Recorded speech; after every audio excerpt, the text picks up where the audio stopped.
Hello and welcome to ABW Radio Live. I am your host Chris, and before we get underway, Danny, that's for you. It says, I don't know if you can make that out, it says English Danny out, Indian Danny in, time for change, we want our ABW back. So any of you that haven't seen my tweet, please do look it up, because the resemblance is very, very uncanny. Anyway, on with the show. Afternoon, everybody. I've got, as you might have noticed, Danny, who's taking the piss out of me by sitting really close to the camera. That's how we do it, isn't it, Jace? This is how we do it in all the shows now. I'm just really, really close up.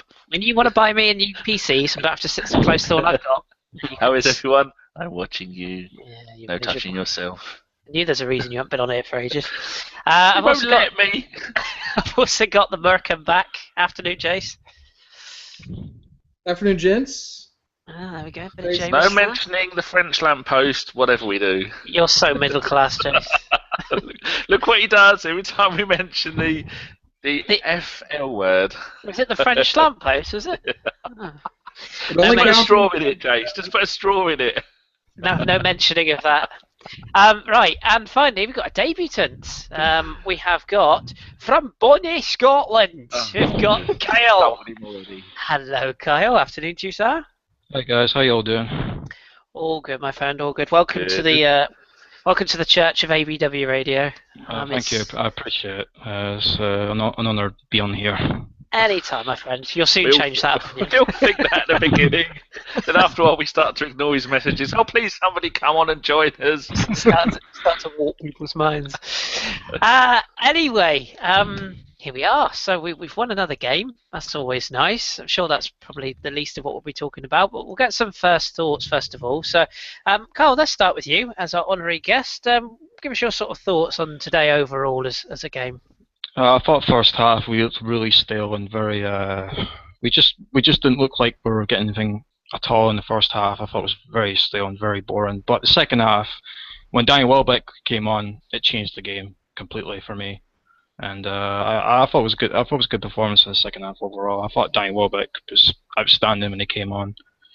We defended well. It was just Giroud, so frustrating player. I like Giroud, don't get me wrong, but he's just not the type of striker that can help us compete for the title for the whole season. That's the problem. I kind of feel sorry for him though, because you could tell he's really frustrated. You could tell he's trying hard, but it's just he's lacking confidence. I think that's the problem. But overall, I thought we played all right in the second half. But first half, I thought was really, really dull. But 3 points, we needed that. So Absolutely. A win's a win. Absolutely well said. And Jace, what was your thoughts? We spoke pre-game, and we sort of spoke of the need for the points as well as a bit of a performance. We got one of the two, I guess. 1.5, maybe. I guess the more important of the two, which is the points. I think that's been the thing. I was actually singing to Danny at halftime. Same old Arsenal always passing. Same old Arsenal never scoring. It was so Arsenal. It was just it's what we've done this entire season, where we just pass and pass and pass. We have loads of possession, and then any time that we do give the ball up, we look like we could just instantly give up 4 goals off of one shot. And the first half was very worrying in that aspect, but in the second half we came out a little crisper defensively, I thought, and sort of held them slightly better. Not good to see your captain go off holding his hamstring like that. A defensive sub is never really the one that you want to make in a game, especially that early in the second half with so much of the game to play. And luckily, Koscielny and Gabriel have played some games this year together, so it wasn't too much of a transition for them. But that's not what you want to see. And luckily, we've got that guy to come in and rescue 3 points for us today that could prove vital in the run-in here in the last few matches with us really needing to shore up third, just in case something happens in Europa that nobody really wants. Let's be honest, Jace. When it was announced we had a fully fit squad, you knew somebody was going to get banjaxed, didn't you? That was always going to happen. Danny, what was your thoughts overall? You've been quiet on most mediums for a few weeks. What's your thoughts? It's not good. It's a little bit being like married for 30 years. It's the wife's Come on, birthday. Danny, it's not that bad. It's the wife's birthday. She's expecting, a little bit of slap and tickle. Your body's there, but your mind is away with the fairies. Only 2 more games to go, people. 2 more games to go, and then we can start another season in August. There's a reason you're single, isn't there? The ladies. Sorry, You've got to look carry at on. this. You've got to look at this game like you're making love to a beautiful lady. Oh. Oh, it was uninspiring nonsense again, wasn't it? If it wasn't for Czech, I reckon they could have had 2 or 3 goals in the first half. Until the half, because I was talking to Jace through most of the entire game, and he didn't realise until half time just how much of a battle Norwich put up. And it's a little bit of a shame of all the money they've spent that they haven't done this since the January transfer window when they bought all those wonderful, lovely players. And I see that Naismith only come on right near the end, who I expected a lot more from him. Ozil was looking. Oh, how fed up is he? It's like he might as well come and play with the Pirates. I know you all lot won 12-1 during the week the other day, but it's a little bit like him coming and playing for the Pirates. He's on such a. He's like an alien from the future. He is just. Sometimes, if you look carefully, he just goes along the floor like his feet don't even move as he zigzags in and out with the ball. That through ball that he did as he was falling over was absolutely stunning. The bloke is brilliant. A genius. Yeah, he's world class. Him and Sanchez, I feel so sorry for the pair of them. And I did a cheeky tweet, and I said, that's the best way to keep Sanchez and Ozil at the club next season. Substitute one off, and get the other one to play with a French lamppost for 90 minutes. He's gone and done it again. Should we sort of start to break it down a little bit then, in a sort of MC Hammer-esque fashion? Pants if you've got the move. Yeah, absolutely. Jace, start with you. Jace, what did you think as sort of regards to the lineup? I mean, we'll touch on Giroud separately in a minute, but obviously he got the nod to start. The rest of it was unchanged. I mean, were you sort of happy with how we set up and the tempo we started the game at? I was actually fine. I didn't mind. Players aren't going to gain confidence by not playing. And I thought if there was ever a time to play Giroud, it was going to be this match. I mean, let's not forget the good moments he's had in the past, linking play, and I'm sure we'll talk about the goal in a minute. But his knockdown for that was, dare I say, world class. As I throw the WC phrase around, but I think overall it was sort of what I expected. I was happy to see him play because he's only going to get confidence by playing and realizing that he can do what he has been doing in the past. And let's not forget, I think Danny said earlier, he has 18 goals in all competitions. That's actually not really a bad return for technically half a season now.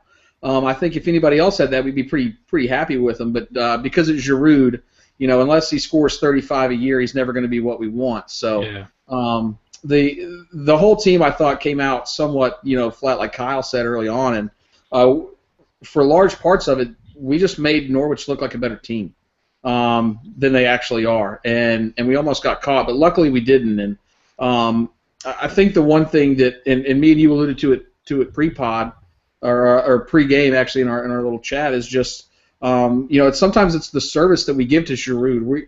We ask him. I don't think we as fans really understand what he's being asked to do. He can't link up play with the midfield, instantly turn, and be in the best position to score. And so you're going to have these droughts like this where if you're not getting in position, teams know that they can funnel the ball to the middle when he's there, make him sit at the top of the box, and you can effectually take him out of the match. Because he's most effective making runs into that 6-yard box. That's where he's scored a lot of his better goals. And we remember that one at the near post against Tottenham a few years ago that saved us 3 points at the shithole. So I think it's just we've got to find a way to get him the service that he needs, where we can put him in the best position to succeed, and he'll come out of this. And I just don't think that's the way we're playing games right now. And it's unfortunate to see because he has all the talent, I think, to really be there. His goal rate is not that bad. It's just we've got to make sure that we get him into his best positions. We haven't been doing that the second half of this season. Yeah, well, I've got a couple of things. Oh, got terrible echo there. Sorry. Carl, do you want to mute? Oh. That's all right, mate. It's not me, I don't think. Is it not you? Jace, is it you? Jeez, somebody. Anyway, right, it's gone. Happy days. I've got sort of thing I want to bring up on Giroud in a minute. Maybe we'll come back to that. But just before we do, let's go back to the game. Kyle, were you sort of expecting a bit more of a performance for the team? I mean, I was one of the people that, whilst granted a 1-0 against Norwich, it doesn't exactly sound great, but I was more of the opinion of we just needed the points. Norwich were always going to come and have a bit of a go and dig in and look for that last 20 minutes because they needed the points realistically more than we did.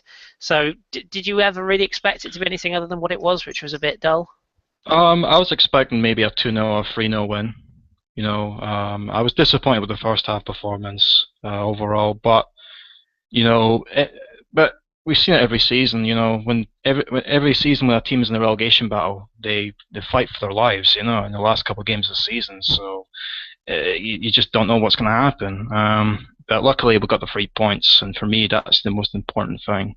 But the one thing that really just annoys me is the body language of most of our players in the first half. I was really frustrated with, but I thought when Welbeck came on, that kind of gave us a huge lift, and thankfully got us that vital goal, and it was a brilliant finish. I thought it was absolutely brilliant.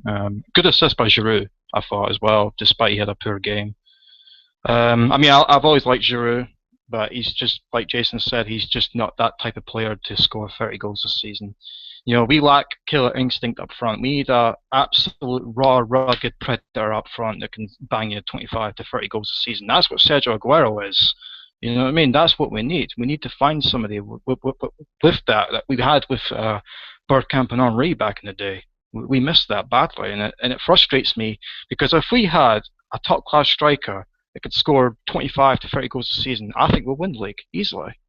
And unfortunately, we don't, and it's sad because it was our best chance in 11 years. But to be fair, though, I think Leicester do deserve it for sure. But it's just disappointing to see us collapse again. You know what I mean? And that's what frustrates me the most. Yeah. But I just think, I'm not Wenger in or Wenger out. I'm kind of neutral, if you know what I mean. I just want us to improve and compete until May. That's all I'm asking for. Yeah, fair enough. Yeah, we'll touch on all the other stuff in a minute. But Danny, we've all kind of had a bit of a say on Giroud, so I might as well just make my point on this now. My argument really with Giroud, I was talking to Jason about this pre-record, is that if you accept him for what he is, which is a sort of a 15, maybe 18 tops goals season striker in all competitions, and you actually play with him as an out-and-out centre-forward target man who gets you, the odd goal, then I think he's absolutely good enough to win a title with. And people say to me, "Oh, you ain't going to win any titles with Giroud up front." Well, Montpellier did. Funny that, but I think that if you play to Giroud's strengths, you can have him in your side. What I would agree with people is that if there is an opportunity to upgrade on him, then you should be upgrading because, in my opinion, even if there's a better player than Mesut Ozil, you should be looking to upgrade because you've always got to improve. So, Danny, where do you sit? I know you've called him the French lamppost a few times, but where do you sit on this argument? Well, it's Hugh Izzy that did that French lamppost thing. It's Poor Jason's liver. Well, I was just saying in the chat window to the listeners, I know we're never going to play a 4-4-2, but it would be nice to see. You saw today what he can do when he plays as the big man, the Alan Smith, the Chris Sutton to the Alan Shearer, that kind of player. I'm trying to think of a more modern reference. There isn't really one, is there? Heskey and Owen. Yes, yeah, Heskey and Owen for England and occasionally for Liverpool. Did they play together at Liverpool? There again, it doesn't really matter. You get the idea. You have the big man up front who pushes the defenders out of the way and nods it down. You saw earlier in the season where Giroud got that wonderful assist for Mesut Ozil to whack it in, and he's done it quite a few times. And apparently, he cupped his ear to the crowd when Welbeck did score. As well, he bloody should. By the way, I'm just going to cut in there and say, all those people that booed. I don't agree with booing. I really don't.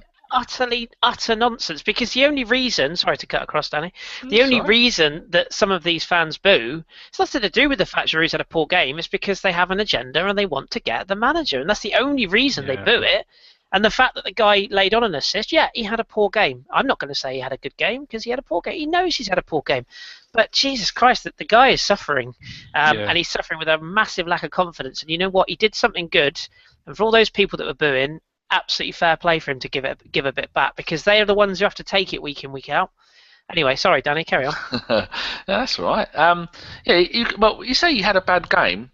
We won, so everybody had a good game as far as it goes. That's the number one priority, is to make sure that we win. And then if he gets an assist, that's part of his job done. And if he gets the winning goal, then he's had a good game, a very good game.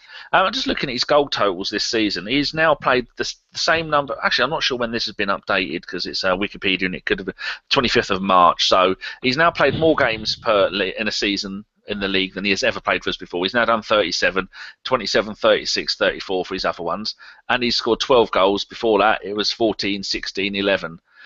So where he has gone, like last season, he had 14 and 27. That's nearly a goal every other game, and that's a pretty good ratio.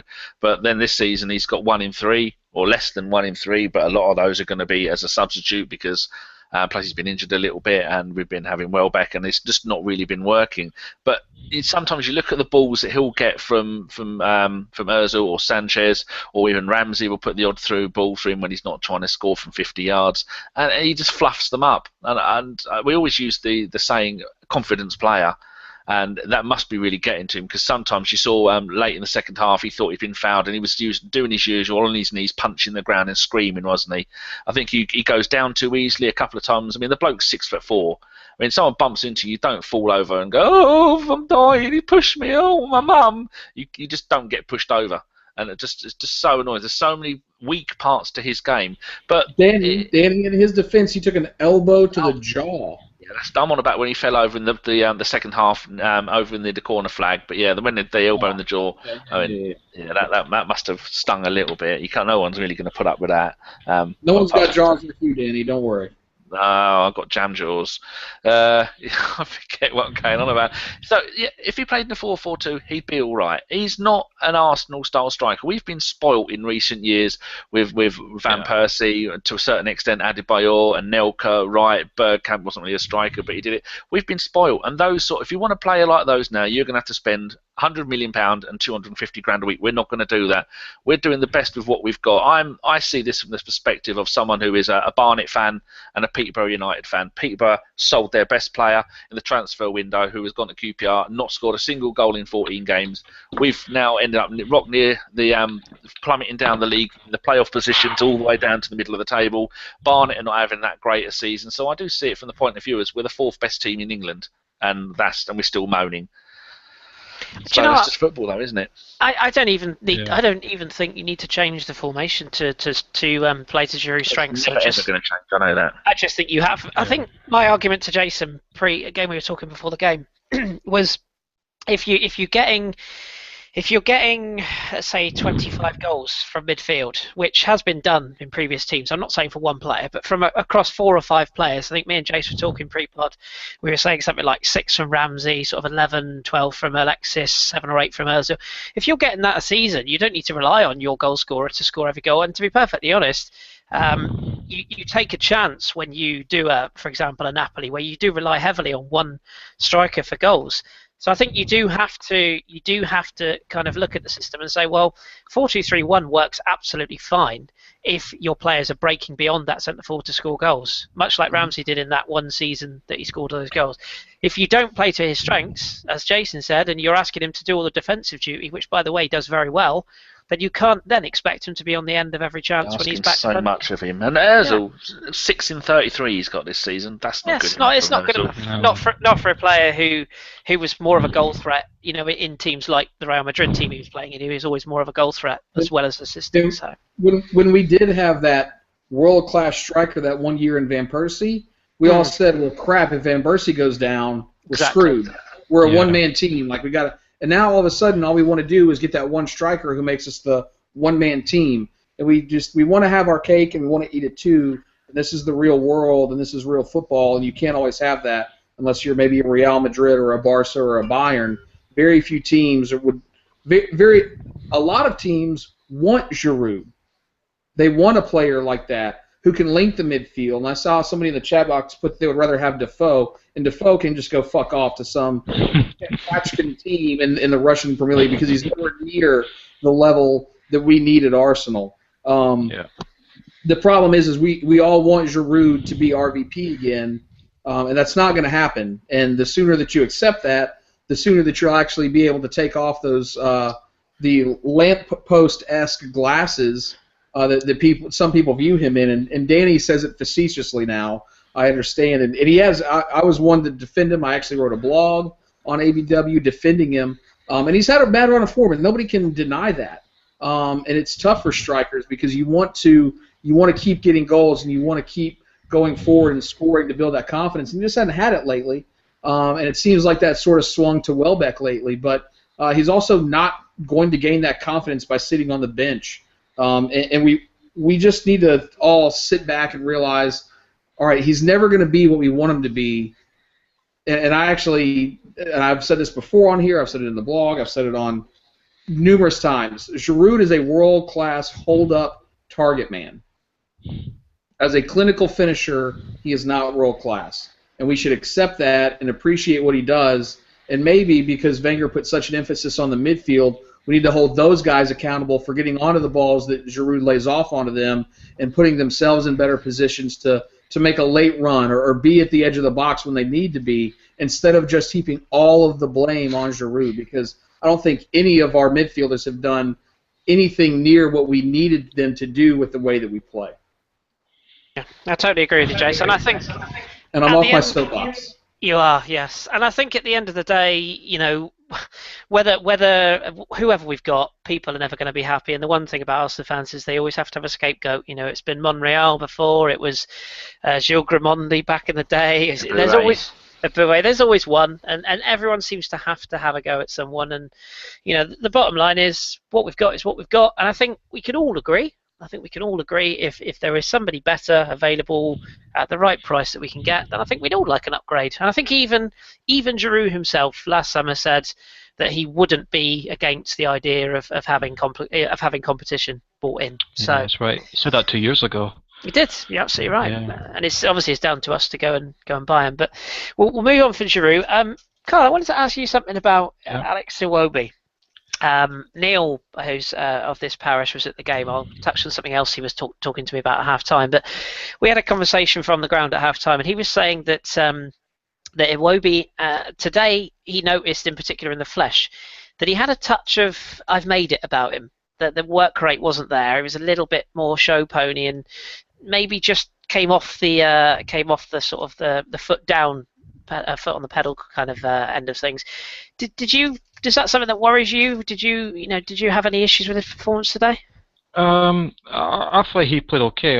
He wasn't at his best, but I thought he did all right. But I think I was kind of confused when Wenger took him off, but it was the right decision overall because if we took Giroud off, we might have not gotten that goal. But yeah, he didn't perform well. I thought he would have, but the kid is only 19 years old, so I think he's going to be a quality player. I really do. I see a lot of talent in him. I think he's going to be a quality player. I just hope he keeps his head down and keeps focusing on having good games and work and go from there, because I think he's got potential. But he wasn't at his best today. We all saw that. But I'm fully confident he'll be a great player for us. I think he's great in the left, and I'll be honest with you, I'd rather have him in my team than Theo Walcott any day of the week.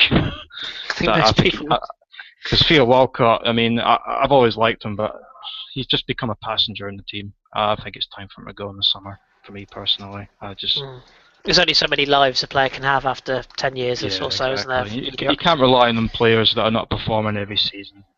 A lot of people have said that we should sell Giroud, and I disagree. I actually think Giroud could be a backup striker easily.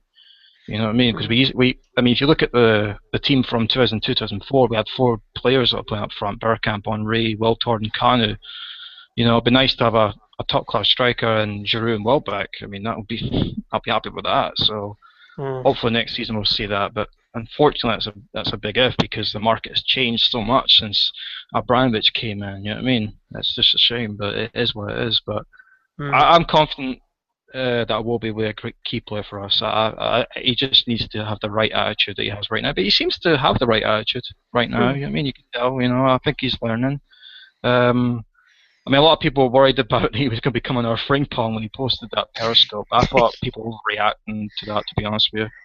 Social media are overreacting. Yeah, I thought fans were overreacting about that, but I could see where they were coming from. But he's just having fun with his friends, that's all. Yeah. Jace? Did you want to come in then? Just Dinch. That's all. Dinch. Oh God. No. Chase, you're so black, honestly. I should say again, and just purely from what Neil saw on the day, and not slagging the guy off. I think he's come on leaps and bounds. I think it's just being a case of keeping everything grounded. I guess is the way of looking at it.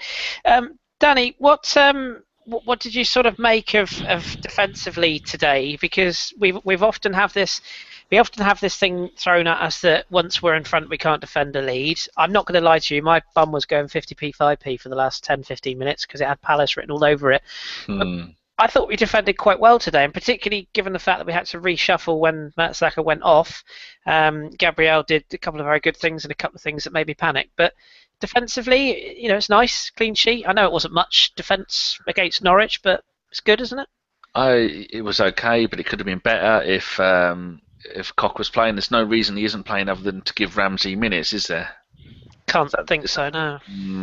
I don't think Ramsey's future is with us in that position in midfield, because he's had a few games there now. He wasn't bad today, but he did nothing outstanding. And when Koch come on, I felt a lot more secure, because I think the Koch Elneny, that didn't sound like one word. In fact, that's what some people say. That's what all the cool kids are saying. Koch Elneny. El Cocky. He was just good. I don't want to see Ramsey playing in that position. I can quite honestly see if Ozil does go, and there's been rumours that someone asked on the podcast this week saying, what do you think to the Ozil's comments, didn't they? Wasn't it something like, is he going to sign a new contract? And he went, whatever, something like that, didn't he? I don't know. I don't know if that's official. Anyway, someone put in the chat box if that's what happened, because I've not seen it. Just that someone, I think Steve might have told me that. So I can maybe see Ramsey if he does go. I see Ramsey going and playing in that Ozil hole next season, because that's what he wants. A little bit surprised that Wilshere didn't come on. I'm a little bit annoyed about that. I'd like to have seen Cthulhu get a couple of minutes just so. And Rosicky, I mean, if we said in the pod in the week that there's only one player in the squad now who isn't fit, and that is Jenkinson. Every other player is fit. And whether they're match fit or not, I know there's a big difference. But you were saying about Iwobi. I'm not worried about Iwobi. Iwobi could go out there today and have the worst game of his life. At that age, you're going to have good games, you're going to have bad games. It's a learning curve. So just hope no one starts booing Iwobi, expecting the same wonderful stuff from him every single game. And it proved that Wenger did the right thing with the player that he took off and the player that he left on.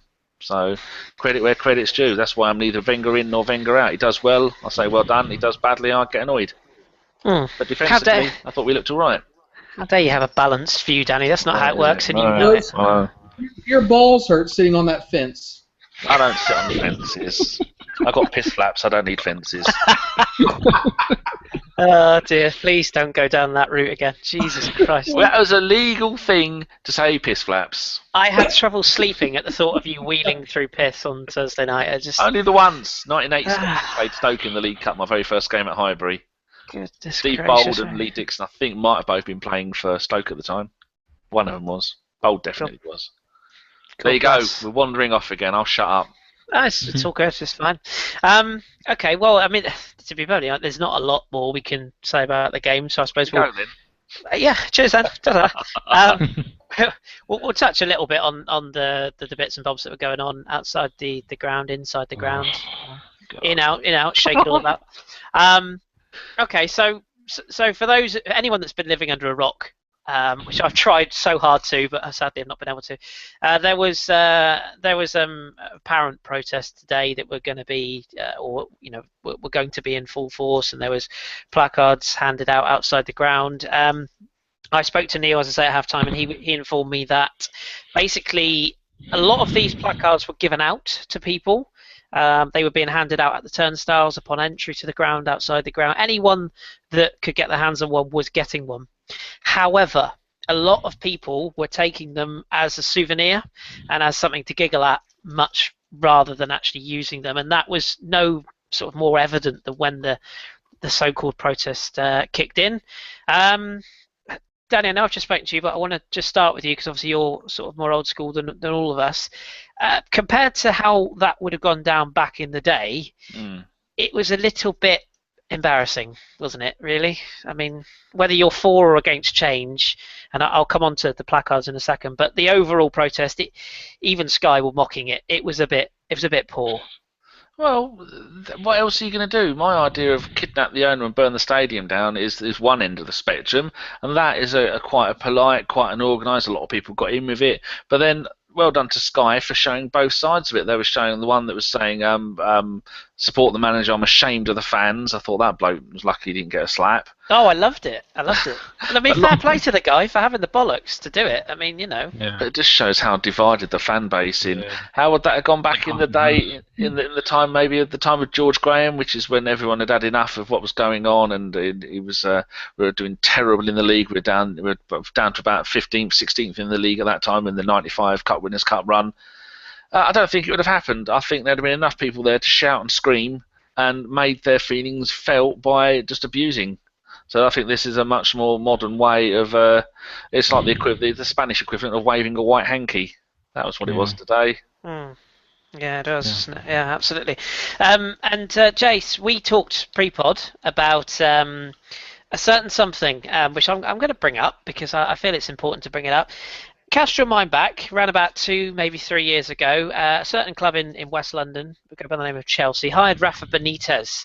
And a large amount of Arsenal fans, me included actually, thought it was hilarious that Chelsea fans made little mini A4 signs, laminated them, and Rafa out. And all of our Arsenal fans found it hilarious. And yet now, we're supposed to take what we're doing seriously and not have other fans mock us.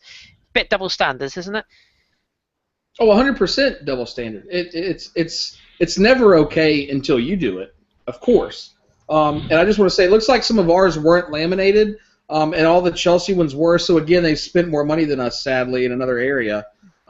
Just wanted to point that out. If you don't have a laminator, you can get one probably at your local Tesco for like 15 quid. So just go buy it, laminate it. Don't be cheap. Anyway, no, there's a massive double standard. I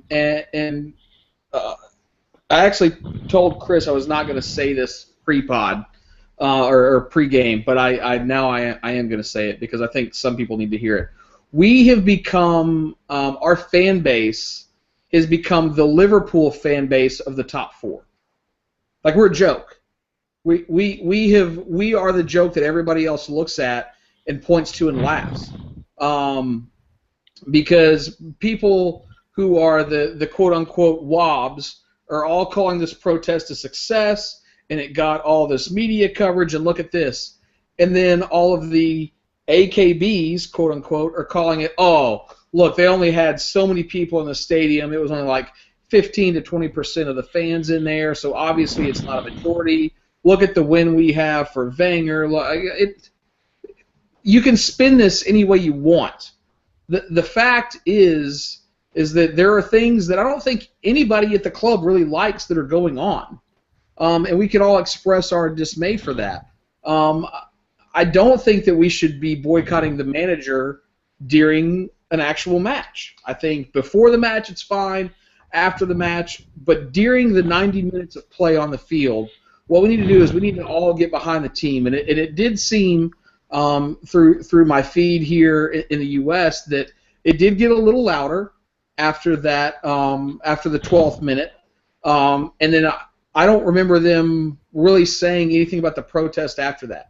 They didn't show the 78th minute, at least that I saw. So I really think that we all really just need to take like a step back and realize that like we all deeply care about this in one form or another. Some people live in North London and they live it and they breathe it, and they have to deal with Tottenham fans and Chelsea fans and West Ham fans all the time.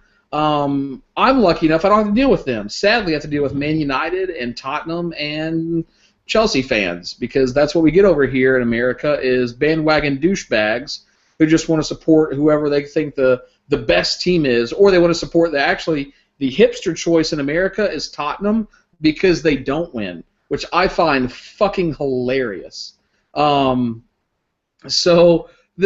that's what I have to deal with. So it's a completely different struggle. So if you ask me who I hate the most, I actually hate Chelsea more than any other team on earth, because their fans over here are typically the lowest scum of the American society, who just want to vote for somebody who's going to win every year. And we've seen how well that's worked out for them. Falcao!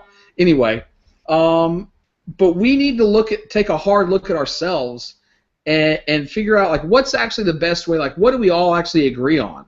I think we all agree that Kroenke's not probably the best owner that we could have in terms of making sure that we're competitive on the pitch long term with the quote unquote best of Europe, like we said we're going to be.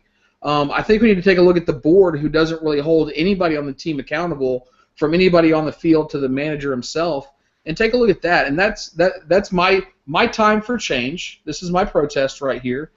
Is really for them. Is because it really just looks like they're happy with the status quo, even though they say one thing and do another thing. And do I think any club is going to be run perfectly? Absolutely not. I've worked in soccer or football, and I know exactly how clubs work institutionally, and I've been through some very difficult times when I worked in that. And we came through, and the fans were, on one hand, supportive of the team, and on the other hand, unsupportive of ownership and the front office at the same time, just like we are at Arsenal. The biggest thing that we've got to remember to do is, whether it's our fault or not that we're not performing, let's try our hardest to put everything else aside for 90 minutes each week and yell our freaking hearts out. I don't care what the foreign fan that's next to you, who's only there because his company got him tickets because he was in London on business. That doesn't matter. And sadly, there are a lot of those in the ground. But I can tell you, the first time I go to the Emirates, I won't be able to speak to you afterwards because I want to yell my freaking heart out. Because that's the only way that I know how to support a football team at an event, is to go crazy. I've left the pub unable to speak before here in North Carolina, and I'm thousands of miles away. And that's what we need to do, is get behind the team, and let's not give, even if you like the manager or not, let's not give him any ammunition to come and say, oh, well, we have a very critical fan base and they do not give us the support we need at home. Like, let's take all his ammunition away and just support the team and scream and yell and show the players that we're behind them no matter what. Whether it's Giroud and he's having a bad game, because I've been around players who have said, they've come up to me after a game and said, what did we do? The fans were totally behind us that game. We felt it. And we went out and we performed better because of fans. I've had professional athletes tell me that. And so your attitude does affect that, and that's what we need to focus on instead of what sign do we have up, or what who's doing this on ABW or AFTV or whatever other podcast. Let's just put all those differences aside and support the players on the field and hope that they can put in the best 90 minutes to get us 3 points, because at the end of the day, that's really all that matters. Here, impassioned. I like it. Carl, you've Jace, mute yourself, goddamn you! Fucking Americans. Still not muted, Jace. Good grief. Right. Thank you. Carl, you've spoken very well on your own medium about bits and bobs in the past couple of weeks. One of the reasons why we got you on, to be fair. What's your kind of views on this? I mean, there's a few things Jace has brought up there. Obviously, the fan base is divided on one side. Well, it's divided in three ways. You get the people who see both sides. You see the people who are in one camp and people who are in the other camp. I don't need to mention them because I really don't see the point in putting them as a name. But look at what Leicester have achieved. Their fans are behind them 110%. I know it's a different club. I know it's a very different sort of medium to compare. But getting behind the players, not judging every single comment the manager makes. Look at what happened yesterday. Granted, the manager's comments were not the best. I think it's fair to say he worded a few things. He could have worded things better. But everybody seems to be just sat there, primed and ready to launch via a keyboard, and it's a bit tiresome, isn't it? What's your kind of views on the whole thing as it is at the moment? Well, I think I'm the type of fan that likes a change, but not. I mean, I do get sick and tired of this AKB versus WAB. I think it's just childish, if I'm being honest. I think it's very immature and just ridiculous and stupid, in my opinion. I mean, I understand a fan base frustration. I'm frustrated too. But I would like a change for, like, our manager to be ruthless again. Like when he first, I know it was different times, I get that, but when he first came in, he built his own team. He kept the British core. He brought in Vieira, Petit, Overmars, and Elka, and Gramandi, all these great players, and it strengthened us completely. I'm hoping and praying he does that this summer, because I think that's what we need again. Sure, it's going to be more expensive because it's different. Football has changed since the early 2000s. We all know that, but I just like to see him be more bolder and more ruthless like he was during the Highbury times. But even though I like him to step aside, but in a polite, classy way, he's gonna keep going until the end of his contract, and I've accepted that. But I do not get the disrespectful things that have been said to him. I just think it's absolutely classless and disrespectful. He doesn't deserve that. For me, despite me thinking that he's past his prime and not the manager he once was, I would love him to prove me wrong. I want him to show me that he still has what it takes to win that title and show, look, I've still got it as a manager. You can doubt me all you want, but I've still got it. I really want him to do that for next season. I really do, because for me, he's the greatest manager I've ever had, without a doubt. And credit for George Graham for building the best back four we've had. But what Wenger did is, when he came along after Bruce Rioch departed, he strengthened the team. And I'm just thinking, well, even though the market's a lot more difficult now, because it's a lot different from 20 years ago, why not try and do that now? Surely he can find 3 top players that can strengthen the team. Leicester have done it. Why can't we not do that? But it just sickens me to see him get all the abuse. It really does, and I just keep myself away from that. I'm very quiet when it comes to social media because I don't want to see that stuff because it's just distasteful, and I just want what's best for the club. I will say this is, I just wish we had more football guys on the board, because it doesn't seem we have many football guys on the board anymore, and I just find that very sad. And the one thing that really fucking pissed me off, excuse my language, but it really irritated the fuck out of me when I read Stan Kroenke saying that I didn't buy this club to win trophies. I thought that was very disrespectful, not just to the fans, but to the players and to the club.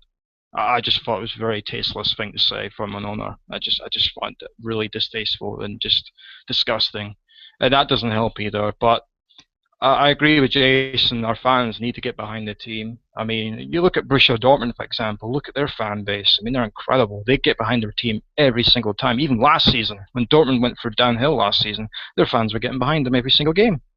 The one thing that really upsets me is, I understand that we had to leave Highbury back in 2006. I get that. But I just wish that we had that same atmosphere we had back then, because the Emirates just seems very dull when you watch it on TV. I mean, and I just think, why not just? I don't see why we can't just bring in a guy who knows football into the board, because we don't seem to have any great football minds at the board at the moment, and that's where my frustration comes from. And also, I just don't like Stan Kroenke whatsoever. I think he's just a complete parasite for the club, and he's not helping. You know what I mean? He's got all the money. I understand that I understand, but these owners are businessmen. I get that, but you've got a lot of owners in football now that are pumping some money in the club to buy players and transfers. Why can't he not do that? He's got a lot of money. Why can he not do that? And that's where my frustration comes from. And it's like he's mugging the manager off by not doing that. Although I did read something saying that Wenger said that Kroenke doesn't affect the transfer window whatsoever. He did say that, but then in fairness, I think from that side of things, and I agree with it. I think he's never going to come out and say otherwise. He really isn't. And we should say as well to our listeners, you living where you do, you follow Glasgow Rangers, who have gone through, an absolute. Well, you've gone through an absolute crisis. What player you on about? Say it. Player? Oh. Salalam. No. We're coming against Celtic. Yeah, I mean, you've gone through. You've seen a club on your doorstep. Basically been reduced to the ashes and had to be rebuilt. Essentially, there's still. I think I'm right in saying there's still Rangers fans that class the new club as the new Rangers. They refuse to accept them as Rangers. So, as you rightly say, an owner can have such a huge say in the board, and I think it's a shame that people like yourself who, fair play to you, by the way, you spoke very well on that subject, and I think it's a shame that more people don't speak out like yourself in the way you just have, and there are more people that just go on social media and other platforms and just blurt stuff out, without any mind or thought. It's just all anger, and as you just said there, we all get the frustration.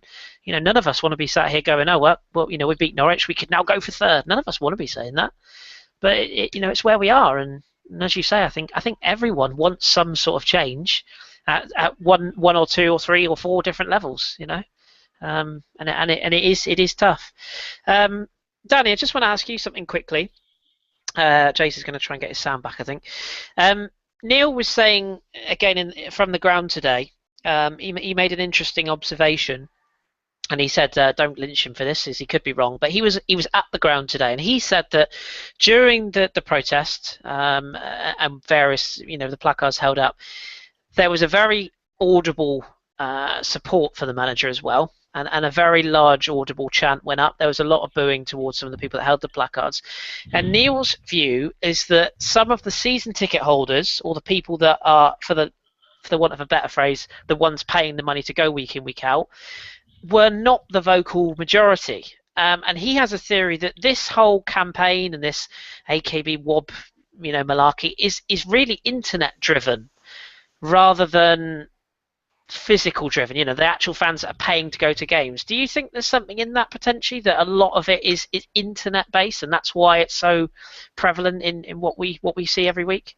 I think it is a fact that Arsenal are the biggest online community of fans. I mean, at one point, I've counted a list of 41 Arsenal podcasts since ABW started in 2013. Some clubs don't even have podcasts, but for us to have 41, and some of them, they've got massive Twitter accounts, and whenever there's a social media vote about football, all the Arsenal fans go on there, and we win every single one virtually. Sometimes we could probably win Spurs Player of the Year. We're that good. And that divisive online. I have heard recently that most of this stuff going on is from people who don't really know a lot about football. And that's not me saying that, it's just some of the stuff that I've read, that people who don't go to games, they don't understand football, they don't really know anything about football, and they just jumped on and gone, oh, this isn't right, I've decided to start supporting Arsenal because they're meant to be the greatest because they've got all the best players, and that's not how football works. Football is cyclical. Sometimes, like Man United have had all those years of dominant. I mean, look at Liverpool, they were winning back to me. One time they won 4 League Cups back to back. You couldn't touch them in the 70s and 80s, and then Liverpool and Man United did the same sort of thing in the 90s. It's cyclical, and we've had our time, and then picking up a couple of FA Cups and a couple of Charity Shields. Maybe if we haven't got the financial clout to compete with all the others, then what can we do? Because it doesn't sit. I know Wenger once said, every 5 years you either change the squad or you change the manager if things aren't winning. So maybe he hasn't, because we've won the 4 little trophies, and I think, did we win the Emirates Cup last time? That counts as a trophy. And we've got all of our 4th place trophies. But yeah, I think there is something to it. Remember, this isn't me saying this because I don't go to games anymore. I stopped going in 2008. But there are people that shout and scream about every aspect of life whilst knowing fuck all about it, whether it be cooking, whether it be football or motor racing or other stuff. I'm sure there's things that I go on about when I know fuck all about it. Like, I often see people going on about MMA and the UFC and stuff like that, and you think this person knows nothing about what they're talking, but yeah, they're spouting it because they can, because it's social media, and that's just what we've got to put up with nowadays. There was an excellent, I think I shared it with you, Danny, personally. My friend Gaz, shout to Gaz, he shared with me a stand-up comedian in America. I forget his name. I saw the link you sent me. Yeah, and he was talking about social media, and he's saying whenever there's like a tragedy or something, like when we had the issues with the natural disasters around the world and stuff, and you get all these people that immediately launch on social media and go, oh, I want to send my thoughts and prayers to so-and-so. And he was saying that basically means nothing, zero zilch. Yeah. And he said what it actually means is it's you going on social media going, hello, hi, I'm still here, don't forget about me, I'm still here, I have a voice. And I really do think that sometimes people are just desperate to have a say in something, desperate to get some sort of recognition for what they have to say. And notoriety, and now Yeah. when Twitter accounts who can say the most controversial of things get the most number of followers. If you go out there and say something completely sensible, like our very own OG, one of the most sensible people, one of the most unpotty mouth people, and like Goonaholic, another one. These people spout nothing but complete and utter sense, because they're bloggers, and that's what bloggers do. But then they may not get all the attention because they're not cutting everybody off and saying this is bullshit, that is bullshit. They're patient, they'll look at it logically, and they'll write their thoughts down. Whereas people like me and Gimli just shout and scream and know nothing. I think it is fair to say at this point as well. I mean, some people would level the same accusation at us, and they'd say, "Well, you're the ones doing a podcast, you're the ones on YouTube, etc." But from our opinion, I don't know about you, Danny, but I've never made a penny out of doing this. I was saying on the podcast that we had adverts turned on for the YouTube stuff for the first 10 podcasts. Our accounts then and still now says 7 cents in credit, and I don't know if that's American or Euro cents. It's still there. We have we don't have any. You go and look at our website. It's had, I think, 6 or 7 million hits. Not a single advert on there. There's a few links to things like News Now and some of the blogging stuff.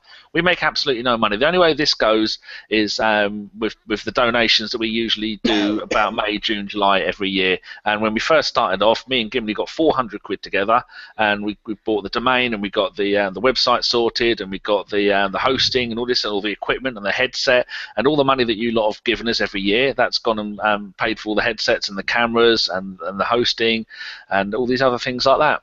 And so we make not a single fucking penny out of it.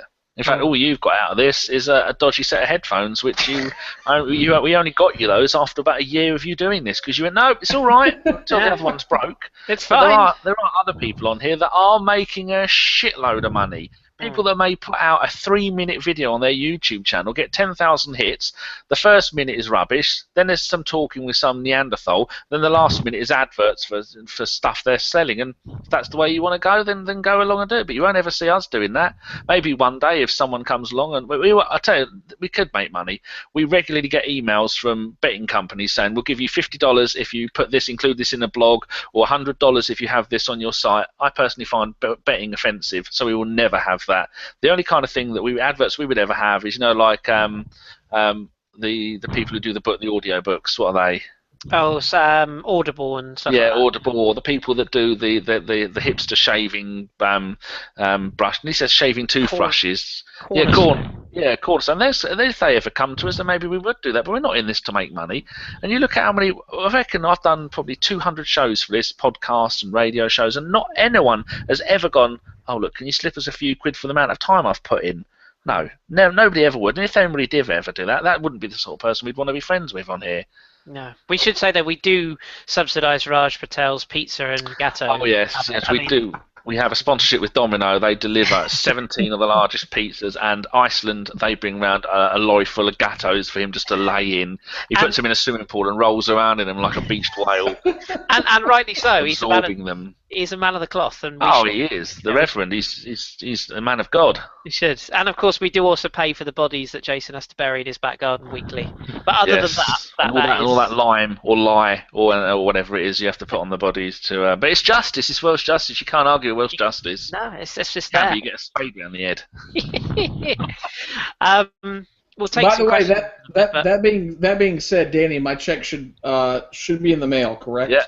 It will be for $1 billion. Trillion pounds. The way your economy is going, that's worthless. Don't remind me. I want to ask you guys about where you think we'll finish, but just before I do, a quick message for those parasites or pond life that held up a banner outside the ground and sung the song about Arsene Wenger hoping he's dead by May. You should be absolutely thoroughly ashamed of yourselves. Fucking disgraceful. Ashamed of yourselves, and I don't give a shit who passes this message on to them or says, "Oh, this guy is calling you out on air." I'll quite happily do it. You're an embarrassment. If you want change at the club, that's one thing. I totally respect your view. No worries at all.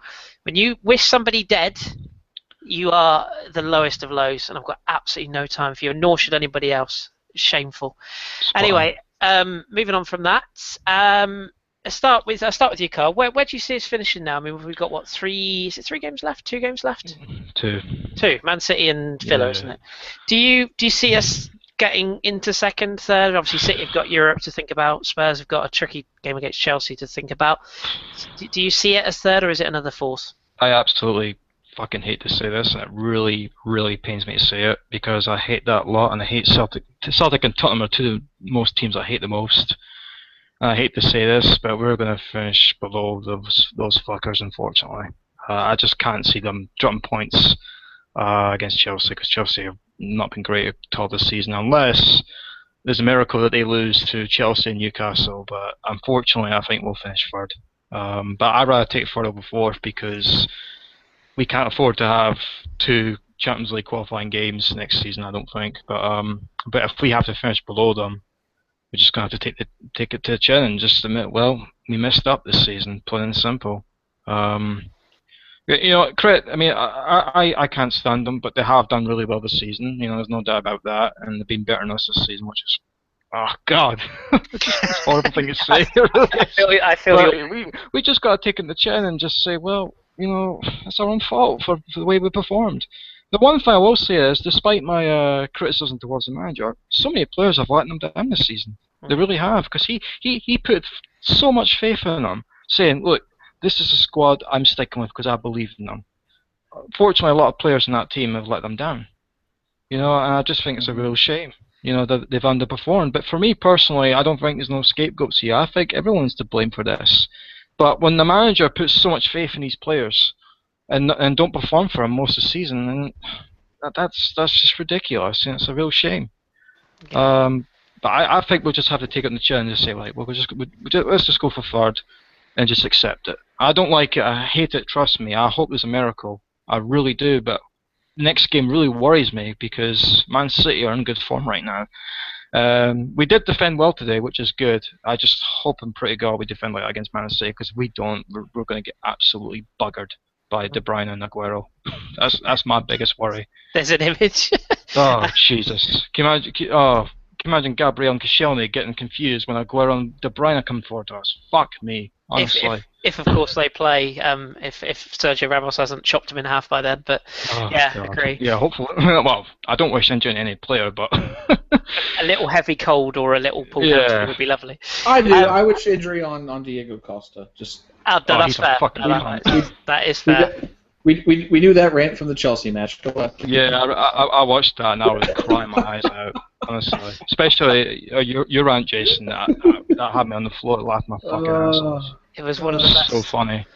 Chase, where Kyle do you... going to have to start a fire soon, because his cave's getting quite dark now the sun's gone down. I had to put my light on I'll as put well. my light on. Give me 2 seconds. Chase, do you share Carl's view? Do you think fourth is where we end up? Sorry, excuse the miserable Scottish weather. Well, it's because you're so close to the sky. That's the problem. Yeah. No, I think we finished third. I actually do think. I think we win every we win until we play City, then we draw. That's my what my gut tells me. We do finish third, just above them, and it's to be crucial. And Kyle was right. Like if we have to play playoff matches in the Champions League, those bloody robots are back, Chase. Oh my goodness! It's all going so well, and then it's all right. You're all right now. Keep talking.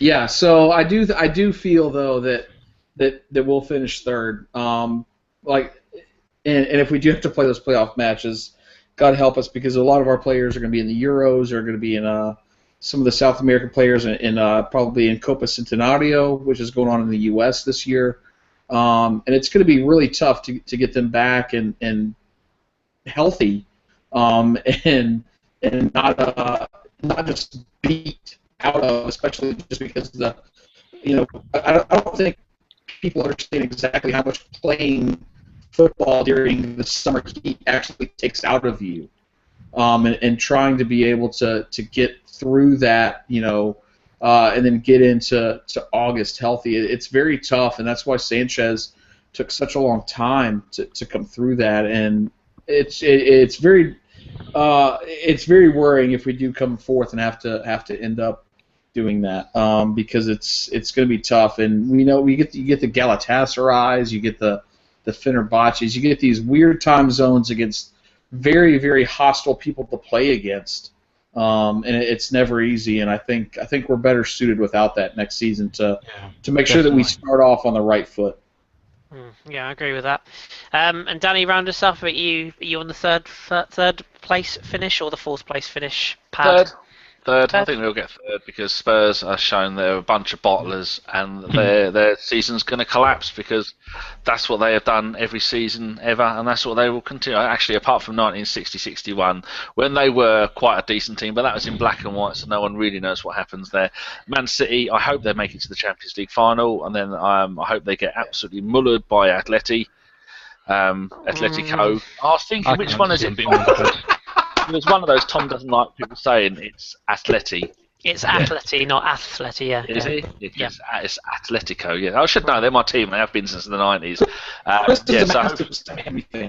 Do you not think it would be funnier if Guardiola smashed the shit out of them in the final? Because I think that would be hilarious. No. I want Atletico to win it because it'd be nice for them to win it. I think Atletico will go through, actually. I think they'll get a clean sheet at the Allianz Arena. I've got a feeling about that. Somebody might die in the Bayern team, but yeah. I'm completely alone in this, but I think if Atleti score first, ties over. If Bayern come out the traps and score 2 early goals, I think they'll absolutely smash them. Because Atleti, for me, and I know Tom will disagree, but Atletico for me are great when they're when they're going into a game with a mindset of score and defend it. When they've got to come from 1, possibly 2 goals down, I can't see it. But I mean that's depending on Atletico. Can go either way. And I think Real beat Man City comfortably. Personally, that's just me. If Ronaldo's fixed, he didn't play again today, did he? No, but I think they're wrapping him in cotton wool. I think Marca said that he'd be bloody tank tape and chuck him in the river. with an anvil round into that. That's it. Man City play Southampton tomorrow away from home. That's not a gimme, by the way. No. Real Madrid then, and then us, and then Swansea. So I mean, yeah. For us, it's better if they make the final. Then they're not going to care about the league, are they? Or they are going to, but they're not going to play. Aguero isn't going to play every single game, is he? If they get through to the final. I suppose it works both ways though, because if you think about it, if they lose to Real Madrid in midweek, then they play us. They're going to be on the floor because their season's over, isn't it? If people want to hear more talk about this, where should they tune into? Sid Lowe's pod. No. Actually, the Guardian. Yeah, all the time. Yeah, any pod other than us. No, you can listen to me, Tom, John, Danny, Ross, wang on about football if you like, at the FH podcast. Thank you, Danny. Cheap plug. But Ross is a Southampton fan. He does our English breakfast show on a Sunday, and I think he's fairly confident of taking something off City tomorrow. So and he does constantly remind us. I can't believe you lot think you're our club in crisis. There is the voice of reason. Absolutely. Ross is wise. He said my team has been in the third tier of English football. That, ladies and gentlemen, was a crisis. You're third or fourth. That's not a crisis. And I should say, if you like following somebody who supports another club and just speaks a lot of sense, and you like following other fans of other clubs, at Ross Bramble, he's very, very good follow. He's a young journalist in training, and he speaks a lot of good sense. So he's very, very good. Right, shall we take some questions? Go for it, guys. As they're coming in, just want to ask you all a one-word answer. Jace, I'll start with you. Do Leicester win the league tomorrow by beating Man United, or do they win it because Chelsea beat Spurs? They win it because Chelsea beat Spurs. Okay, Kyle? I think it'll be a draw between Leicester and Man United, and Chelsea will beat Spurs. Cool. Danny?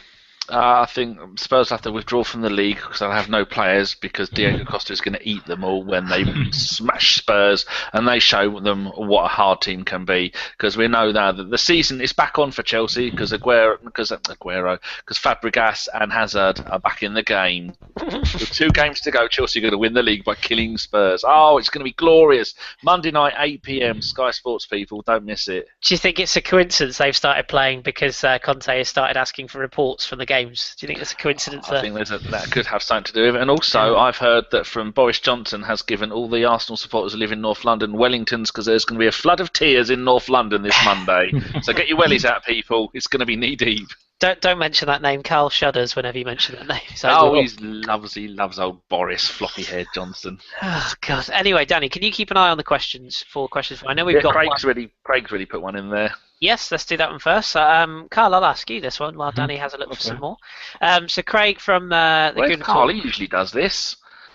He's in the chat box. I've seen him. Oh, Gave me a no, little Carpenter in I'm earlier. gonna put myself on mute and ask questions. Get questions. Okay, so Carl, one of our friends in chief from the Gooner Talk podcast, the Arsenal Gooner Talk, I should say, that's Craig, and he wants to know how long do you think these protests will go on for? I guess to add to that, can you see them going on all summer, or is it just the last couple of games and then we all go quiet while we watch the Euros? I think it'll be until the end of the season, and then we'll have to wait and see what happens in the market, I think. One thing I didn't agree with was holding up the signs during the game. They should have waited till after the game, in my opinion. I just didn't think that was the right thing to do. I mean, I know everyone has a right to voice their opinion, that's fine, but for me, they should have waited till after the game to hold these signs up. That's just my opinion, but I think they'll go on to end the season, most likely. I completely agree with you as well. I know our good man, Mr. Gunaholic, was talking on the on our pod this week, as was Jason, both saying that they kind of understand people's right to say what they want. They get that, but game season. My cousin's husband is a huge Arsenal fan as well, and he's wanting me to go to a game some point. I'm not sure when. If I went to a game, I'll just watch the game, not boo, not hold any signs up, anything like that, because I'm just not like that. I just want to see my team play well and do the best they can. But I'll never sit and boo any players ever. I just wouldn't. But I understand the frustration. It doesn't surprise me. I actually predicted this would happen just because of the way the season has collapsed. But it is what it is, and I just hope Wenger does the right thing and manages to get the 3 top players that we need to strengthen that team. But we'll have to wait and see. No, I agree. We've got some interesting questions popping up in the chat box. I might save those 2 for last because they're rather amusing. But there's 2 that's just gone through. Jason, I want to get your thoughts as well on this because I know you've got somebody in mind for this question. Janu asked who realistically strikers-wise we could go after. And we've also had Sam Barr, I think his name is. Yeah, Sam Barr. Who would you sign at Arsenal next season? I'd have Morata, Fekir, Havertz and Forster. Jace, what's your thoughts on striker? Because you fancy a certain chiseled Uruguayan who I'm not a fan of. I just posed the question. Sorry, I threw you under the bus there, didn't I? I'm sorry. You did throw me under the bus there. I just posed of Edinson Cavani. Let me throw the stipulations that I have out there. For him to be successful at Arsenal, we would have to change our style of play to suit him. And Arsene Wenger will not do that. But I do think he's somebody that if we could score 20 to 25 goals a year in the league if we were able to play to his style with the players that we have around him. I'm not exactly sure if we would keep the same formation. A good friend of mine at Loose Footballs on Twitter's proposed a 4-4-2. With him and Ozil sort of playing off of each other. I think that would be interesting, but it's hard to say who realistically is out there at the moment because we don't quite really know. I mean, the perfect fit for me would actually probably be Patrick. What is it? Pierre? Oh, it was Patrick. I'm an idiot. Pierre-Emerick Aubameyang would actually probably be the most perfect fit to me, but I'm not quite sure we're going to be able to get him or go for him, and I'm not sure he's going to be for sale. I think Dortmund are really trying to hang on to him as they've upped his price from what I've heard now to about 70,000 plus euros. So like what 55, 60, 60 million pounds. I'm not quite sure we're going to do that. I would honestly love to see us. I've heard Gonzalo Higuain is not exactly loving life in Napoli at the moment, even though they just finished. They're still in Champions League at the moment and trying to wrap that up in Serie A. I would love to see him come here. I've liked him ever since he was at Real Madrid and wanted him to come here a few years ago and sad that fell through. But it's tough to say. I will agree with Kris though in the fact that if we can upgrade on Giroud, I think we should. I think we really need to find the next great midfielder that we can out there to help either provide service or score the goals for us from that position. So I would love to see Cavani if we change systems. We won't. But PAE and Higuain would probably be my 2 at the top of the list that realistically, I'm not sure we could get them, but I'd love to have them there. Yeah, fair enough. I know, as I say, we had a good chat, didn't we? To be fair, Yeah. it wasn't you just saying, it is a name, and I was saying to you, I think a lot of our fans would be really happy with it, and then very quickly go off the idea. Exactly, Giroud's strike rate is better than Cavani's. Think about that for a minute, people. Yes, Giroud's hitting like 1 in 3 shots. He just doesn't take a lot of shots because he's not in that position right now. Cavani, as Kris mentioned earlier in our chat, is taking tons of shots and only hitting about 1 in 5, I think, right now. I think was the return rate you mentioned on there, Kris. So let's think about that. I think the problem is if we spend over $30 million for a player, we're going to expect them to have over 30+ goals, and I don't know if that's going to be the case. Couldn't agree more, absolutely. And also, there's another striker at PSG I quite fancy, but less said about that. Right, another question, and it's not one of the youth players. Danny, let's find one for you. Not even a youthful player. Not even a youthful player, no. He's got a big nose, though. In fact, Dimitri's just said, what number does Zlatan wear when he signs? Brilliant. Danny, let me ask you Pradyuma Reddy's question. Will we see Rosicky again this season? I don't give a shit about third or fourth anymore. I'd just like to see him play for Arsenal one more time. You're an old softie. You'd like to see Thomas get another game, wouldn't you? Probably against Villa, the last game of the season? Well, the team that he wanted to leave us to join in the summer, so I think we did him a favour by not letting him go. Yeah, it's happened many times in the past when we did the I think it was the Invincibles, maybe, because I get my championships mixed up. It was either 98, 02 or 04, and our goalkeeper Stuart Taylor had only played 9 games, and then we were all chanting we wanted Stuart Taylor to get a game because he'd substituted for Seaman during the season when he was injured, and so Wenger brought him on in the last game as a substitute, which you very rarely see a goalkeeper coming on unless the other goalkeeper's injured, to get his 10th game, so then he gets the medal, because if you play 10 games you automatically get a medal, and then the club get handed out about another 20 or 30 to hand out between maybe not 20 or 30, maybe another 20 to give out to other players and the staff and the coaches and all that lot. So I'd love to see him do it, because there's no way that he is going to get another season with us, because his season has been an absolute disaster. But he has played. I mean, I think this season he's had 1 substitute game, and then was it in the FA Cup, and he come on and he got injured. I can't remember which game it was. When he got injured, yeah. He's been at Arsenal for this is his 10th season, and he's 246 games and 28 goals. Now, people may have forget the kind of player he was, but in his second season, he got 6 goals in 18 games, and then he got injured, and he was out for best part of 2 years, and then he come back again, and then into 11-12, he played 28 games, and then he got injured, and the next season he played 10, and then the next season he played 27, he got injured, and the next season he only played 15. But this bloke is a legend at Dortmund, because it was their most expensive signing when they bought him, and then when we had him he was brilliant at first. But it's one of those careers that if you did the highlight reel of Thomas Rosicky and all the stuff that he did, you would look back and think what we could have achieved with him fully fit for a decade. But you could say that about so many players, but such a lovely bloke, yeah, and hopefully he will get maybe even start. Obviously, he'll get subbed off after 10 minutes with 2 broken legs, and bloody his head will come off. But I'm surprised Wilshere didn't play today. I'm a little bit annoyed about that. That Ramsey got a game and Wilshere didn't, and that Wilshere didn't even come on as a substitute. I think the ideal situation with today's game would have been us 3-0 up with 10 minutes to go, bring on Santi Anja. I think that's probably was the plan if they were on the bench to come on. Can you imagine the spooge fest at Kris's place when Santi came on? Oh, I would have been all over the shop. Oh my! Yeah. If you've ever seen a South Park where Randy spooges all over the internet room, oh my goodness! That would have been Kris's. Stan Kroenke with an $18 million profit. That would have been Kris's apartment.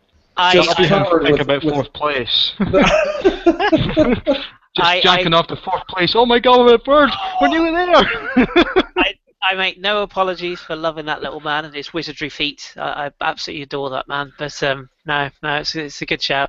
There's a question for Carl, actually, so I'll ask you this, Carl, because you haven't had a go at the old... we have a little box on ABW Radio. It's marked transfers, and we only open it once every couple of weeks, but we'll open it for you because Akif Nahim He wants to know which 3 players you would buy. I guess realistically. Oh God. Joey Oh Barton, Christ. surely? Granit Xhaka from Borussia Mönchengladbach. I've heard good things about him. I haven't seen him play that much. I've only seen him play for Switzerland in the World Cup. I've heard really good things about him. The only negative thing I think I heard about him, he's got a terrible disciplinary record, I believe. He's been sent off like 4 times or something like that. But I heard he's a very hard-nosed type player in midfield. I think that's what we need. Centre-back position. This might be unrealistic, but this is a guy that I've always wanted to see on Arsenal shirt, and that's Javi Martinez. That guy's a fucking machine. I love him. He reminds me of a centre-back version of Emmanuel Petit. He can play in the centre-back and defence midfield. I just think he's the type of we desperately need in defence, because I think he's brilliant. He's absolute top class. For striker, oh yikes. Probably either Lacazette or Aubameyang, but Aubameyang's going to be very tough to buy, I think. It's very unrealistic. One player, it might be unrealistic, but one player I'd love to see in Arsenal shirt is Marco Reus. I just think he's a wonderful talent. I think if we can get something like him, I know it's very unlikely, but I think he would absolutely flourish at Arsenal. I really do. I think he'd be absolutely top quality. Dom's, it's just Dom's players big like fan. that we need. Dom's a Yeah, big he's fan, brilliant. Christ. I Yeah, also like Matuidi from PSG. I think he's a wonderful. Oh yes. I like that. He's good. My Matuidi senses went off and I went, oh, lovely. But I doubt he'll leave PSG, unfortunately. But No, not for the sort of money we would try and pay for him anyway. We'd offer him like a packet of Frazzles and 20 quid. There's no chance. Unless Wenger, mind you, Wenger found Elneny, and I've never heard of him before. So why not try and find a centre back that's sort of like him? Maybe try and find a striker and come and score a couple of goals and surprise everyone. That's what I'm hoping for. I can give you one. He wouldn't be somebody that everybody would go over there out their way, excited for. But I've said to a couple of our guys on our podcast, the captain of Algeria, Issa Mandi, who plays for Ram, who are likely or looking more and more likely to be relegated from the French league, and he's 24. He can play right back, left back, centre back, and holding midfield. So he's a very Wenger type of player. And if they get relegated, you'll pick him up for, I'd say, 7-8 million. He's a captain of his national team. So I mean, Ram. All right. Or Ram, whichever you. Well, while you're in North Africa, Ahmed Nada has given us the very sad news that Alex McLeish has been sacked after only 3 months as head coach of Zamalek. He's fallen off the rails badly. Sad times. Sad times. He managed in Belgium for a while, didn't he? Was it Ghent? Yeah. I think he managed, or Genk, one of the two. Yeah, bizarre. Yeah, he had a disaster at Nottingham Forest as well. Yeah. And Paul Lambert's handed in his resignation at Blackburn as well, hasn't he? Yeah. That's I swear to God, if he becomes next Celtic manager, I will laugh my ass off. It seems that way, doesn't it? Painful. Painful. I'm going to love every second of that next season.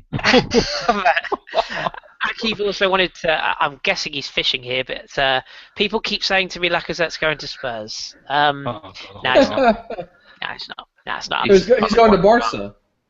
No, he's definitely not going to Barca. You can forget what that guy says. Trust me, he's not going to Barca. No, I think I could see him at West Ham, sadly, but no, I think Laka is more likely to end up at PSG than he is at some half-baked Middlesex bunch of knobheads.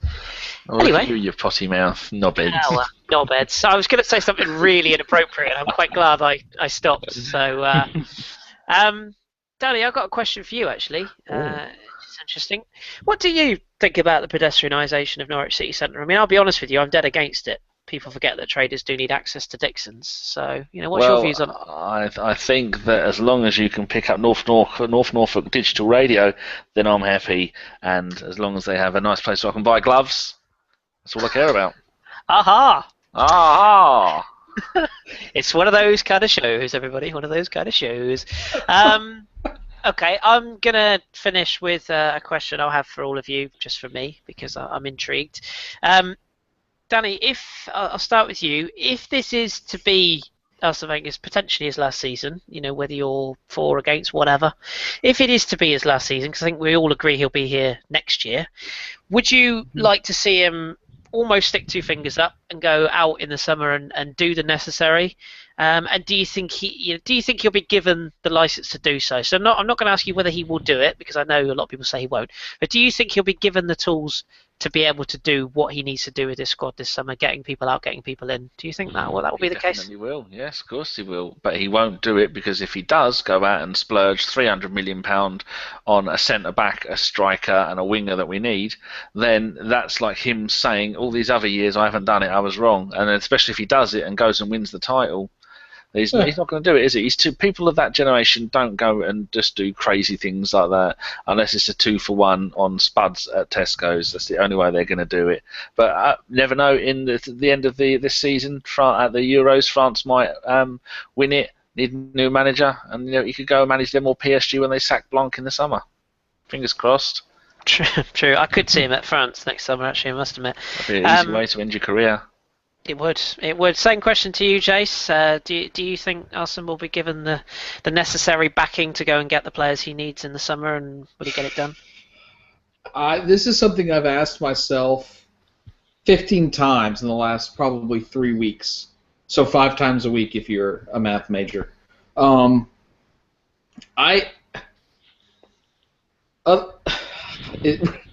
It's very hard for me to answer that, just due to the fact that every other club would be like, no, you're the manager that's going out. Why would we give you resources? We're going to save up for the next manager and give him that. But we're Arsenal, and we don't do things with common sense. So why wouldn't they give him even more than they would probably give the next manager? It doesn't mean he'll spend it, though, because he's an economics major, and he wants to save money and be profitable. And it's so hard. I don't see him doing what the fans want. Again, I know Gimli on the podcast said, if he brings in a world-class striker and a center back and a midfielder, he's not. He's going to bring in what he thinks he needs, and nobody knows what he thinks he needs other than Arsene Wenger. He might think that he only needs a left winger. He might think he only needs a striker. Nobody knows. And so it's hard. I don't think that we'll be as inactive. I do think we'll bring in probably 2 to 3 people. I'm not sure it's going to be the people everybody wants to see us bring in, but I do think he'll bring in some people. But I think if you were to sit me down on September 3rd and say, hey, has Arsene Wenger had a successful transfer window according to what Arsenal fans want? I'll be like, no, of course not.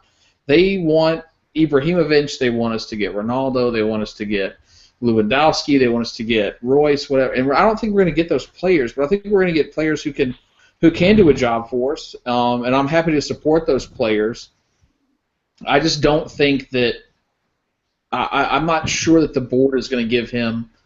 If I was the board, I would. If he's a lame duck manager next year, why would I give him the funds?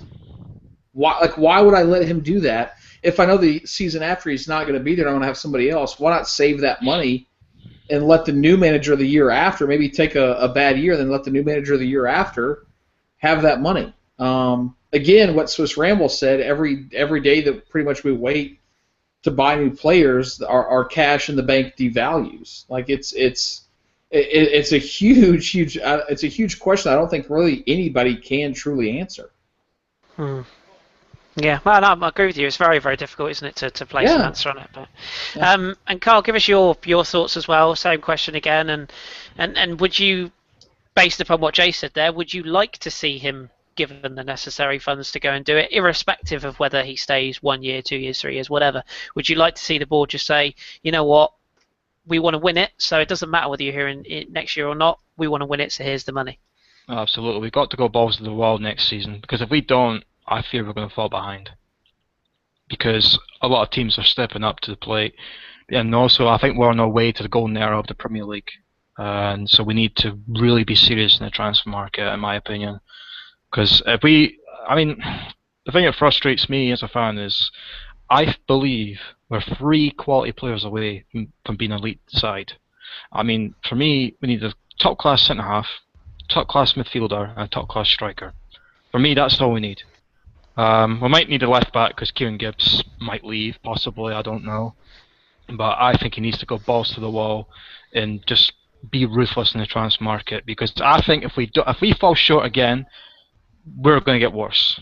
That's my biggest fear. But am I confident he'll do it in the summer? I hope so. I really hope so. I think he has to, because if he doesn't, we're going to end up 8th or 7th next season. I mean, it's scary because all of the teams are coming up, and fair play to them. They're getting all the players that they dreamed of getting. West Ham getting Payet, and look how well he's doing for them. I think we must be active in the transfer window, because I think we'll regret it if we don't, and things will get worse. And can you imagine, if next season start of season we end up 8th or 10th? Can you imagine our fan base then? Holy shit! Oh God, it doesn't even. Honestly, it's absolutely scary. I mean, oh my God. Yeah, it doesn't even bear thinking about. But I think this summer is very vital for us. I really do. The biggest thing, and I think if we don't buy in the summer, and what Danny said on the podcast on Thursday is 100% correct. If we do not buy in the summer, do not go to the match. Don't. The more money you take out of their pockets, the more money the more they will realize that they have to change something. And the whole reason we moved to this new stadium was to increase game day revenue. It was so that we could raise ticket prices on an average seat and then have more of a corporate club culture. And the more that you don't go, because let me tell you, for corporate tickets, yeah, people want to go, but it's also very austere times. Let's not act like the economy is what it was 15 years ago, right? So don't go. That's the best thing that you can do to protest, is not go. It's not holding up a sign in the game. They've already got your money. They don't give a shit what you do in the game. They don't. They don't care. Yeah. They already have your money in their pocket. Don't go. That's the best advice I give. Was if we don't spend this summer, and we think that we're going to keep Wenger, don't go. That's the only way that you can actually make a statement to the board and to Kroenke. Yeah, agree. And I should say as well that if Mr. Davies is listening in, his hex on Patrick Vieira is complete, because New York City FC are 1-0 down after 48 seconds to OG's Vancouver Whitecaps. So that is clearly the hex Jace has put on Patrick Vieira. Well done, I've got Jim. a question for all you guys out there. Do you not think we should maybe bring Bergkamp in to work with Wenger? I think that'd be a great idea, personally. Well, Danny would have to release him from ABW duties first. I think it'd be a fresh idea. I really do. I think we'd all love to see Dennis back in some capacity. The flying thing means, I think, being manager, it makes it damn near impossible. But I think he's not ready for that yet. I think having him as, like the role that Freddie Lundberg has would be nice. But the trouble is that Dennis is obviously doing his badges with Frank de Boer at Ajax, and he obviously sees himself as a coach. And I think to say to him, come out of a coaching role and come and just be an ambassador for us, it's a step down. And I think you're more likely to see Henry higher up at the club. We've already seen him promoted to under 18s this week. So I think he's more likely to be the one. But then equally, I think if we let Arteta go in the summer, that's a massive mistake, because he's obviously a very good coach. A lot of people speak very highly of him, and I think if he ends up somewhere like Man City, we're going to regret that. But Arsene doesn't like to be challenged. So, like I said last week, Arteta ends up taking over NYCFC as soon as Vieira takes over Man City after Pep leaves in 3 years. Yeah, it's more likely. Either that or Arteta ends up as an assistant manager at Man City, because I could see that as well. Yeah. I read an interview from Bergkamp. He said it's his dream to manage Arsenal one day, but I think he'll have to wait, because he's still learning, of course. Yeah, and let's be honest. I mean, somebody that we have so much respect for, I think we'd all love it, but it has to be the right time and the right fit. Absolutely, you have to be ready for it. You don't want him coming in straight after us, and I think because whoever does come in, I mean, Christ on a bike, they've got a job on to. A lot of pressure, that's for sure. Absolutely. The next man, go ahead and prepare yourselves, folks. The next manager will not live up to expectations. Probably not, anyway. Don't ever be the guy that follows the guy. Be the guy that follows the guy that follows the guy. Don't be the David Moyes. I think one guy that I'd like to see take over is Joachim Löw. I think he'll be quite good. But it's a gamble, you know what I mean? See, he was been linked to Everton this week. Could see Pellegrini at Everton, by the way. Could see that. Yeah. But we won't do much with them. I actually want to say, just before I hand over to you to wrap us up, Danny, I do just want to say that obviously it's been an emotional week for a lot of people on Merseyside, and our guys on the pod spoke very, very well. But I know he's not Everton fans' favourite, but I thought Roberto Martinez, he was an absolute gentleman to those Hillsborough victims that were paraded on the pitch before, and fair play to Everton Football Club for doing that. I'd like to think Spurs and Arsenal fans, Man City, Man United fans, I'd like to think we'd all do that in the same circumstances, but I thought it was a really classy gesture from them. And Roberto Martinez, whatever you think of him as a manager, I thought to greet all those fans was a touch of class, so fair play to him. Yeah. Danny, do you wanna pull the plug on us and give us people a few bits and bobs pod-wise, what we've got coming up, that kind of jazz? Well, there's our latest blog out is the debate on Granit Xhaka by our very own Drew. That's at AFC BVB1410. He just made that with Scrabble letters, picking them out of a bag. I never bloody remember it. Yeah, that's his usual top quality breakdown of him, what he thinks about him, what you can expect from him, comparison of him against other players. And so we've actually had a complaint about that because someone said, why are you talking about someone we haven't bought? Well, that's just utter stupidity. So I don't know why someone would make a complaint. Well, there's no point talking about him unless we bought them. Well, everyone wants to know about him. He's the player we've been linked to realistically the most over all the players in recent months. So it's a very good read, so go and give that a read. This week's podcast will be on Thursday as usual. I think it's Kris, I think it's Raj, and was it Mr. Fife? I think it's Jeff. I think that's what Gim said. But Jeff? It's to be confirmed, I think. It depends what schedules are like. Will anybody be joining? Just 1, 2, 3, 4. That's 5. Yeah, that's enough. That's 5 of us.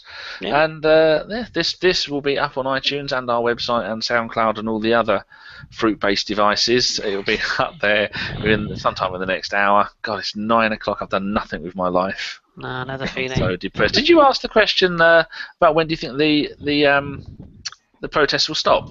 Yes, yeah, I asked Carl about that. Yeah. What did Carl say? I could listen later, but it'd be easy if you just told me now, because I just think it will go on and on and on. Good to know that you were listening at the time. I was busy producing, Jason, young man. Kyle was French lamppost. Kyle was of the view, much like I am, that it'll probably go on till the end of the season, and then we'll all sort of go off and enjoy our summers, and then some people with an agenda will carry on. Some people who just want to have their say will carry on, and some people who are just halfway between will carry on supporting the club and the club alone. So I think you're right, Danny. I think this will only carry on as long as Arsenal's in the hot seat. And the more we don't buy players in the summer, the more that will go on, and the more our players are linked with leaving, the more it will go on. Makes the summer interesting. It does, yes. And we've got at least we've got some football to watch this summer, so we don't just have to sit watching refreshing CFAX. Come on, Ireland. I always love the Euros and the World Cups. Can't beat them. Come on, you French. Come on, you Swedes. Fuck England.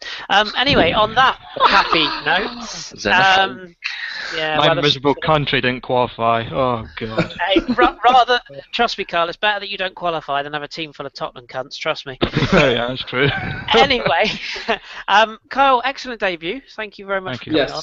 Very good. Very, very good. And Danny, I would say you have to be here, but you don't. But today you did. So today you had to be here. So thanks for coming on. Yeah, it's been my pleasure, Chris. Yeah, you're funny. Oh, I've got a spot on the side of my nose. Oh, God, lovely. And Jace, thank you for coming on again. Always a pleasure. Yeah, thank you for not destroying my liver with too much French lamppost. Yeah, indeed. Yeah, thank you. Thank you again to all of our people in the chat box. It goes up and down, backwards and forwards, but without you guys, there wouldn't be a lot of point in us. We'd end up talking to ourselves like mad people. Which we do on WhatsApp. And I would just be sitting here getting drunk by myself. Sad times. I'm just going to have a steak pie after this. Probably listen to music and then go to my bed. That's it. And wash it down with tons of IM brew. That's what Scottish people drink. Yeah. Obviously, with all the cliches attached. Yeah. But no, thank you to everyone for listening. We do appreciate it. We have been ABW Radio. We'll be back after the Man City game, which I haven't even got a bloody clue when it is. I think it's next Sunday. I'm getting that one, like, I really am. Me too. Right. But in the meantime, support your local Chelsea against that lot. Come on, Leicester, tomorrow. And here's to third place, everybody. Hopefully Diego Costa will kick 4 Tottenham players in the face. That'd be funny. Oh, is there a trophy for third place like there is for fourth? Yeah.